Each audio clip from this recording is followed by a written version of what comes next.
క్రైస్తవులంటే నూతన జన్మ లేదా ఆత్మ సంబంధమైన జననము పొందినవారు. క్రైస్తవులందరూ ఆత్మతో నింపబడిన వారు లేదా ఆత్మపూర్ణులు కారు. ఆత్మతో నింపబడిన క్రైస్తవులు ప్రత్యేకమైన ఆత్మీయ అనుభవము కలిగి ఉంటారు. ఈ క్రైస్తవులకు సంబంధించిన గుణలక్షణాలను తెలుపు రెఫరెన్స్లు డిస్క్రిప్షన్లో కొన్ని ఉన్నాయి. ఈరోజు ఆత్మపూర్ణులైన క్రైస్తవులు ఎల్లప్పుడూ ఉండే అనుభవాలను కొన్నింటిని చూడబోతూ ఉన్నాం.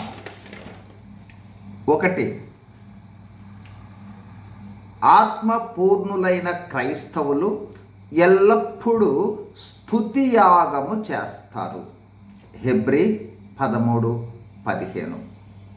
2, ఎల్లప్పుడూ కృతజ్ఞతాస్తుతులు చెల్లిస్తూ ఉంటారు. ఎఫెసీ 5:20. 3, ఎల్లప్పుడూ సంతోషంగా ఉంటారు. 1 తెస్సలోనికైలకు రాసిన పత్రిక 5వ అధ్యాయము 15వ వచనం. అట్లాగే ఆత్మపూర్ణులైన క్రైస్తవులు ఎల్లప్పుడూ మేలైనదే చేస్తారు. 1 తెస్సలోనికైలకు రాసిన పత్రిక 5వ అధ్యాయము 15వ వచనం. 5, ఆత్మపూర్ణులైన క్రైస్తవులు ఎల్లప్పుడూ ప్రభువునందు ఆనందిస్తూ ఉంటారు. ఫిలిప్పీలకు రాసిన పత్రిక 4వ అధ్యాయము 4వ వచనం. 6, ఆత్మపూర్ణులైన క్రైస్తవులు ఎల్లప్పుడూ సంతోషముతో ప్రార్థిస్తూ ఉంటారు. ఫిలిప్పీలకు రాసిన పత్రిక 1:6. 7, ఆత్మతో నింపబడిన క్రైస్తవులు ఎల్లప్పుడూ ధైర్యంగా ఉంటారు. 2వ కొరింథీ 5వ అధ్యాయము 7వ వచనం.